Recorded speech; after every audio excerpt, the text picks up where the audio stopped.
No one knows what Phoenician navigator planted the first olive tree on African soil.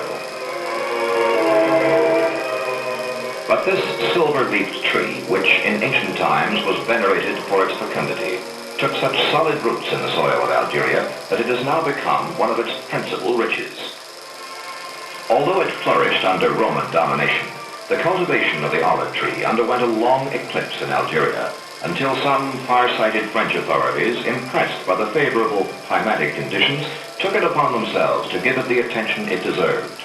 Today, throughout Algeria, more than 10 million olive trees cover thousands of acres. On many olive plantations in the mountains, there still exist archaic implements, such as this antique plow.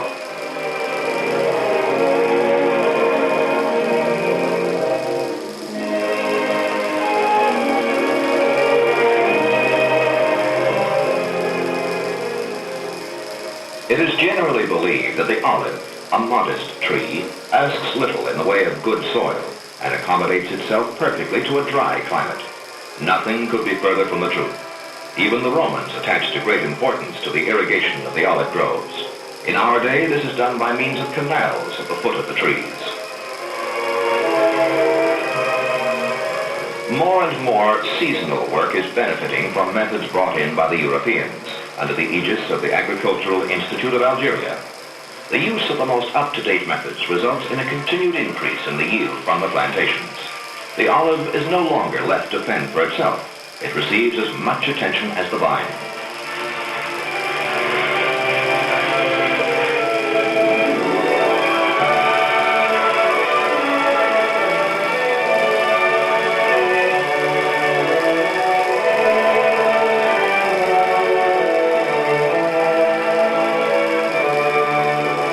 In the autumn, the branches, glinting with silver, which the ancients considered a symbol of abundance and peace, bend under the weight of the oval fruit, ripened and browned by the ardent summer sun. Throughout Kabylie, where the olive reigns supreme, rural families gather under the shade of trees which are sometimes hundreds of years old. They often include nomadic tribes from the south who have come to help with the picking.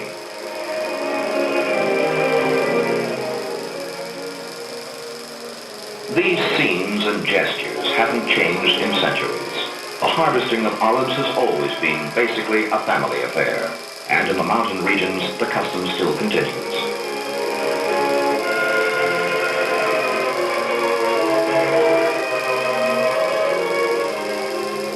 Picking by hand is slow and painstaking, but the speedier method of beating the trees is no improvement.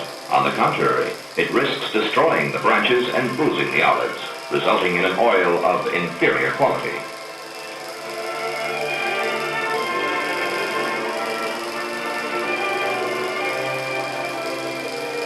The baskets are transported to the family hut or to the village mill.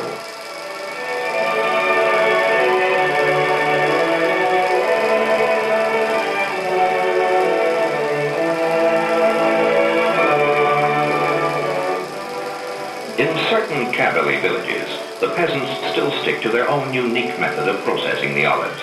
They leave them out in the sun and thus establish a fermentation which softens the pulp and increases the amount of oil. Unfortunately, the oil obtained in this way doesn't appeal to every palate. There are many processes for extracting the oil, and practically all of them are to be found in Algeria. In the region of Ores, a method which, through one of the most primitive, is far from being least picturesque.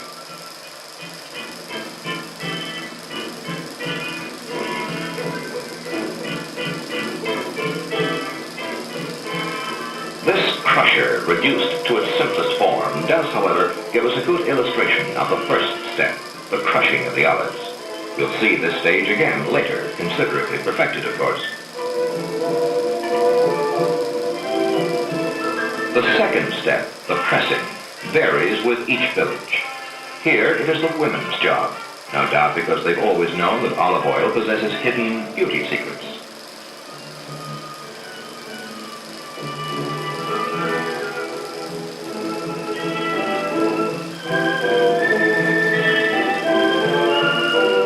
Elsewhere, it it takes on an air of alchemy.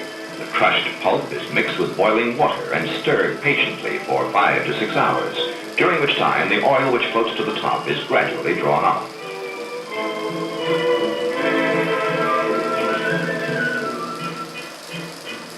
The oil accumulated through these rudimentary methods is then stored in jars, where it decants very slowly.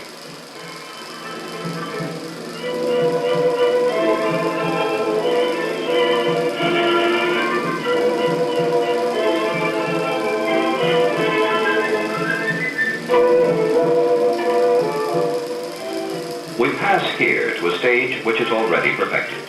This peasant of Beneferra gives us a graphic description of the industrial production of oil. Modern factories also make use of the sporcus alba, through which the oil seeps.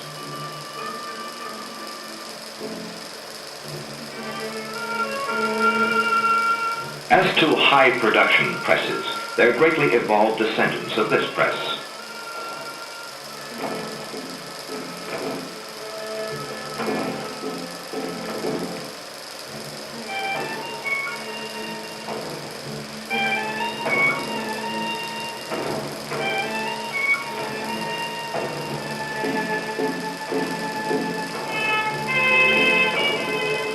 From the foot of the Dujura, right up to the furthest gorge, numerous presses have existed for decades.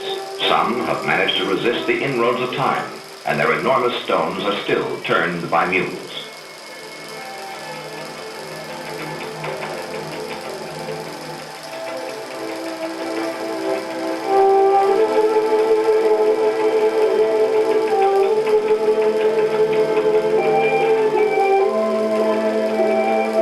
Nevertheless, these presses do extract a very fine oil.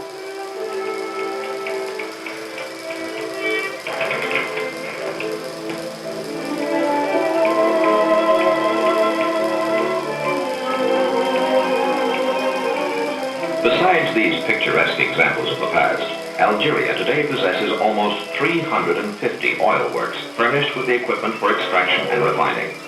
The little Cavalli press has been replaced by establishments that consume olives by the ton. Purchased from small grove owners, olives are chosen for their freshness and their oil content.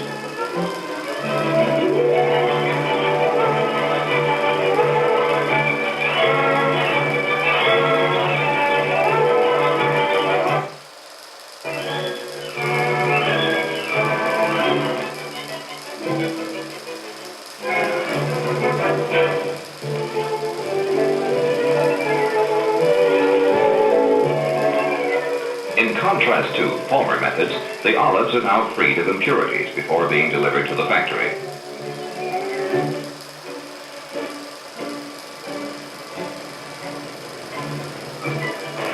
The enormous mechanical pulverizer reduces them, seeds and pulp, to a fine paste, rather like soft soap.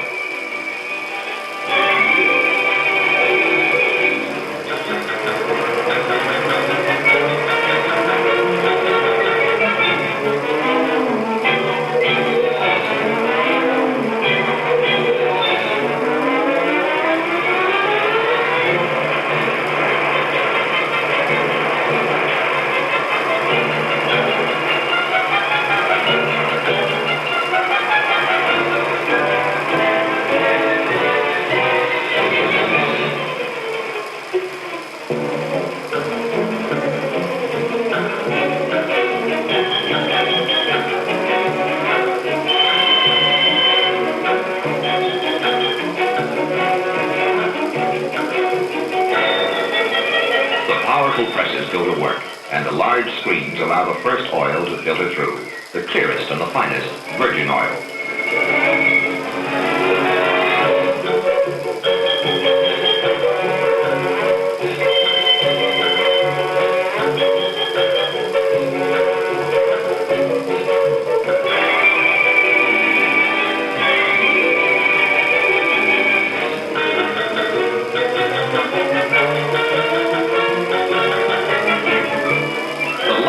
Most modern factories are to be found in Orani, where the Shelley Valley is fast becoming one of the most productive areas in Algeria. All of the harvest is not given over to the manufacture of oil. Some olives gathered from the plantations of the Sheik of Perigo are carefully selected for his personal use.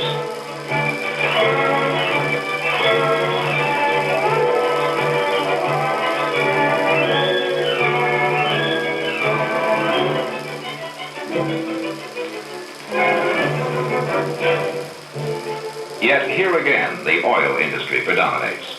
It is in this region that extraction reaches its most perfected state. Recent installations allow them to work under exactly the same conditions as the factories in the city. Here, the olives are seeded, and the pulp, reduced by boiling, is submitted to the action of horizontal hydraulic presses.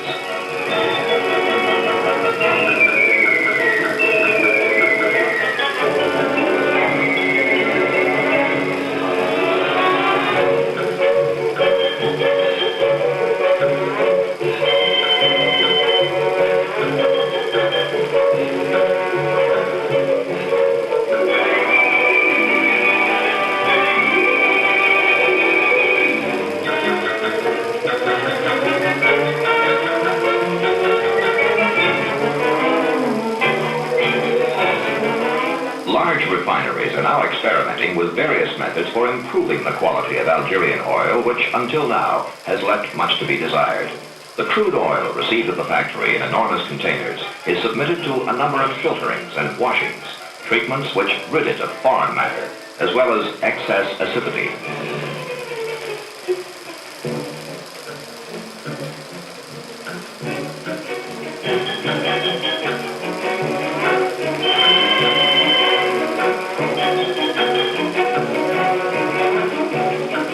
In this refinery laboratory, the oil is treated in much the same fashion as a vintage wine. It is not a question of rendering it totally colorless and odorless, but of purifying it and preserving the fruity taste which gives it its value.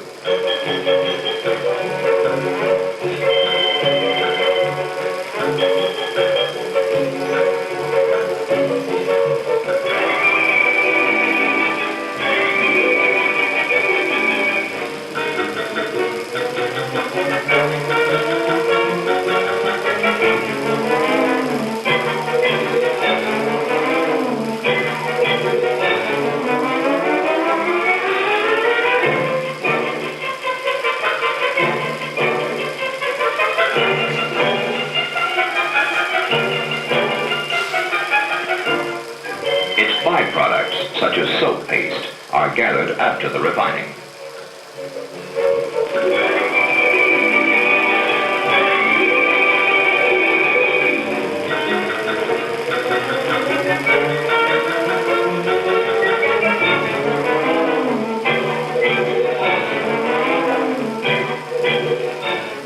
The operation is now almost entirely automated, and it is a transparent oil, free of blemish, which is finally delivered to the consumer.